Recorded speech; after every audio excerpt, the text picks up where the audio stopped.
নাটক সিনেমা যখন দেখতে মন চাইবে নবীর এই হাদিসটার দিকে একবার তাকাবেন, তাকানোর পর দেখবেন আল্লাহ নবী কেমন যেন আপনাকে বলছে, উম্মত আমি নবী তোমাকে বলে গেলাম তুমি এখন মোবাইলে যা করবা এটা তোমার চোখের জিনা হবে।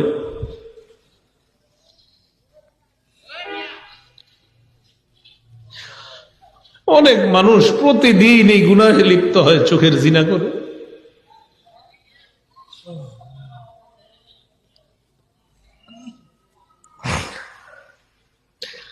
রসুল বলছেন দুই চোখের জিনা হলো দেখা। নাটক সিনেমা দেখেন না, আপনার জীবন যৌবন সব নষ্ট করে দিচ্ছে। হাদিসটা পড়ে রসুল বলছে দুই চোখের জিনা হলো দেখা।